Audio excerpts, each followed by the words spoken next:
Good afternoon, everybody, and welcome to Inside the Sugar Skulls. On this Thursday before each home game, we sit down, of course, with a member of the team to talk about what's coming up with the next matchup. And I'm joined today, of course, by the head coach, Marcus Coleman of the Sugar Skulls, getting ready to face the defending champion Iowa Barnstormers. More on that in just a minute. You and I have been talking draft because on K-Gun 9 tonight, ABC, we're going to have the draft for the first time, the first round. What was your draft day experience like? I know what it is, but tell the Sugar Skulls fans what it is. It was, there you were, Texas Tech. Oh man, God, you can barely even see that film. It's so grainy. Yeah, it is. No, it was kind of up and down. It was frustrating. You know, obviously I was projected to go second round, third round, and back then the draft was only on 2 days as opposed to an entire week like it is now. And obviously that day went by and it didn't happen, and I was mad and I'm outside yelling and I'm upset, and finally everybody back at the apartment got me calmed down, and I ended up getting the call that morning by Pat Parris, who for those that don't know was a quarterback in the NFL, one of the first African American quarterbacks to play, and he was a personnel exec for the Jets. And they ended up drafting me, and they took me. So, and you went in the fifth round, although today with as many teams as there are today, it would be more like going in the fourth round today. But you had quite a career, 11-year career. You got to be proud of that. Yeah, I'm proud of it. It went by fast. Yeah. A lot of fun, though. Learned a lot. Met a lot of good people, but it's definitely exciting. And to be part of that fraternity, to say that you did it, and particularly for such a long time, it is pretty special. Texas Tech, Cliff Kingsbury, the new coach at Arizona, he's got a tough decision tonight. They've got a tough decision tonight, don't they? Yeah, it's gonna be tough. You really have to wonder. Well, I don't have to wonder because I know. You have to, for those of you that don't know what goes on behind those closed doors and some of the talks and some of the arguments and some of the fights, and there's a lot that kind of goes on, particularly when you're new head coach. You're trying to build your team. Obviously, he wants the guys that he likes and it's going to fit what he's trying to do. So it's going to be interesting to see. I'm actually looking forward to see what happens. We'll be excited to see what the commissioner has to say when he gets that card coming up tonight just after 5 o'clock. All right, let's talk about the Sugar Skulls right now. A few losses in a row, and I know that the outcomes haven't been what you want. I'm thinking that the effort's still there. You're not disappointed about that. It's just maybe some of the execution hasn't been as good. Yeah, it's mainly been all execution, and some of it is younger guys still trying to figure certain things out. Obviously, there's going to be some mistakes made, regardless of what kind of team you have, whether you're very experienced or if you're young. So the effort is there, but it's my job to have a plan in place for those things, and obviously, we've been making some changes and doing some things differently, even around the building, the way that we've been running meetings, either adding meetings, changing up times, doing different things. So I kind of came up with a plan, and we put it in place, and so far it's been good. Guys have been moving around a lot faster. Right. Not thinking as much, just going out and playing. At times you have to simplify things, and just like I told the guys this morning, there's a lot going on right now, so you have to be comfortable being uncomfortable. Saying that is, you stay within yourself. Keep your eyes on the goal at hand, on the task at hand, just be focused on one thing. And when we're at practice, you take it a play at a time. Once we get into the game, you take it a play at a time. And after that, you take it a week at a time. And before you know it, you've got several wins stacked up on top of each other. And you really don't realize that you're doing it, but it's getting done. Yep. So they understand that, and they really, I think received that message. So they've been flying around this week. And You've had some highlights during those 3 games that were losses. You've had some real positives. Last week, you had D. Magid returning a kick for a touchdown, first time in Sugar Skulls history that's happened. Yeah. And he was the Special Teams Player of the Week. Yeah, and he almost had 2. Yeah. Had he not lost the shoe. So, and that's, and I've, coached D for several years. And I know D, but D's an intelligent player. He always wants to learn, and he's one of those young men that, he actually gets it. He understands the why when we're trying to explain something and when we're trying to do something, and he always goes out and plays well. There's hardly, he's one of those guys that really doesn't make any mistakes. Right. It's, when they do come, you can't really say anything because it's kind of like, okay, that's probably the first one in God knows how long. So but he's definitely a special young man. Yeah, and out of the University of Hawaii, so he's traveled all over.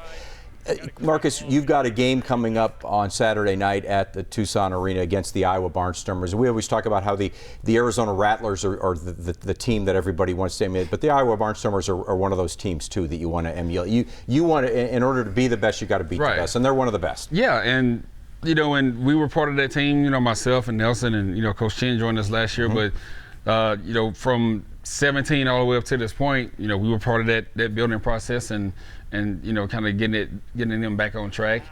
So you definitely want to be one of those upper echelon teams. You want to be part of the Big Four, as we call it. Right. So. What is it going to be like to face them as now the head coach of an opposing team instead of the defensive coordinator of that team?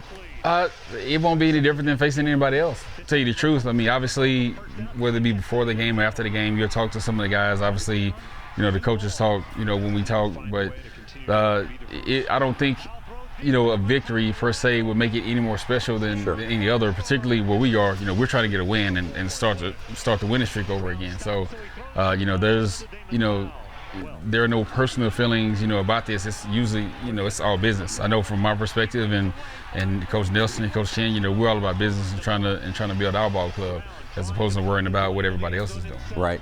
And the personnel changes. I mean, they've got some personnel changes. In fact, DeQuan Neal, their quarterback, he's a special quarterback. He's at the top of the league in almost every statistic, passing and running. Yeah. He'll be tough to slow down. Yeah, he's going to be tough to slow down. And they do a good job of setting up the pass with the run game. And they have a lot of different runs, particularly at the quarterback position, whether it's quarterback power, quarterback draw. If you got zone reads, there's, several things that they do. Luckily, we understand all of that, defensively. So it's going to be tough to stop them. And really, Ryan Ballantyne, number one, who plays for them, veteran receiver, he's also one of those special young men, kind of like D, that just gets it and he understands the game. He's kind of the catalyst, of their offense. Right. So I think if we get those two, you can't really stop them, but as long as you keep them confined and maintain the production, that they're capable of getting. I think we have a chance to be successful. Yeah, he was offensive player of the week in the IFL this past week. Yep. You got a new kicker, Josh Gable. Now, Josh Gable's got an interesting story, doesn't he? I mean, this guy he wasn't even in football until he's decided one day, you know what, I can kick a football. Yeah, well, he's one of those soccer guys that can kick the ball a couple miles. It's just a matter of getting it accurate. But Josh is full of many tricks. I mean, some of the things that he can do with the ball, whether it's indoors or outdoors, and I don't know if people are familiar with some of the kicks he's had, seen it on YouTube, and when he get in New England, he's definitely a special young man. I look forward to seeing him kick on Sunday soon. To be honest with you, because he has that potential. And he's got great leg strength, too. Yeah. I mean, the field's wide. As long as he's down the middle, he can kick it from anywhere on the field. Yeah, for such a tiny person, he's got a huge leg. Yeah, he really does. He does. Good personality, too. It was great meeting him the other day. You go into this game still in the top 6, because that's important for being, as far as the playoffs go. Of the 10 teams, you're still in the top 6. You're number 5. That's obviously the first goal of this team is to make the playoffs.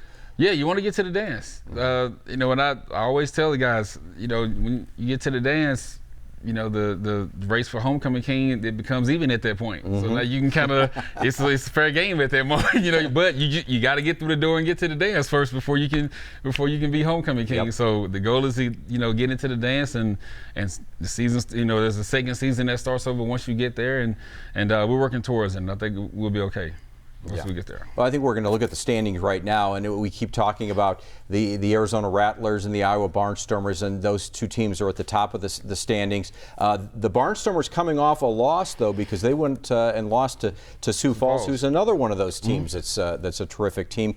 They were the team that the Barnstormers beat in the United Bowl. You guys beat when you were with the Barnstormers last year. Green Bay, Nebraska, and Tucson were all right there. It seems like with Quad City that it's about 4 teams battling for 3 spots there at this point, and you're halfway through the season right now. Yeah, that's kind of what it is, and I mean, with our realistic expectations, I mean, we can't say that we're going to be as good as Arizona or the top 3 really. Arizona, Iowa, and Sioux Falls, just kind of out the gate. that doesn't always happen. Sure. Now, it did happen to us in Iowa in 2017 when we went 13-3. So it does happen. But realistically, we figured we were going to be, fourth or fifth, kind of in the mix, right? With some of the other teams, and Corey's done a great job in Green Bay of getting that team, back together and getting some wins on the board. Coach Brown in Nebraska has done a good job, at 4-4, and he's been kind of like us, kind of up and down, throughout the year, and then you kind of have everybody else that's still trying to put it together. So we're in the mix, and as long as we stay in that top six, right. Obviously we want to move up and be a little higher, but as long as we're in the top six and we get in, we'll go see anybody or face anybody that we need to. Is one of your quarterbacks starting to edge out the other one right now, or are you still whichever one you feel like has the hot hand at the time? Right now, we just really, you can't really. We're really just trying to evaluate them both, and then we're gonna make a solid decision. I'm not a big fan of the 2 quarterback system. I mean, I understand the quarterbacks, but the 2 that we have. But this week, I made it a point to evaluate them during the week, make the decision, and that's the decision, going forward. Right. So, and I'll let you know who that is on Saturday. And and we'll know when they come out for the first offensive huddle exactly who it's going to be. You're obviously wanting the Sugar Skulls fans to show up in big force. A Saturday night game, first Saturday night game for the Sugar Skulls. First Saturday night game. Yes, please come out and show up.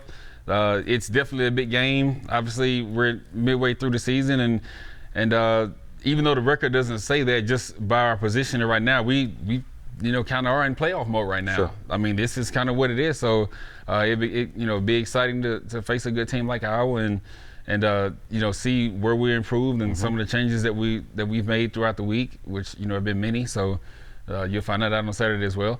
But but it'll be it's gonna be a lot of fun. It's gonna it'll be. You get to see a close, feels good, exciting ball game. Yeah, you never make it easy on Chuck Cecil or I calling the game. You always have to have some changes to the lineup late in the week. You thank Bill Parcells for that. Oh yeah, thanks Bill Parcells. Thank you, Marcus Coleman. Looking forward to Saturday night. Well, thank you. I appreciate it. I look forward. 6 o'clock. Look forward to it. Live on the CW or in person at Tucson Arena. That'll do it for Inside Sugar Skulls. Thanks so much for joining us.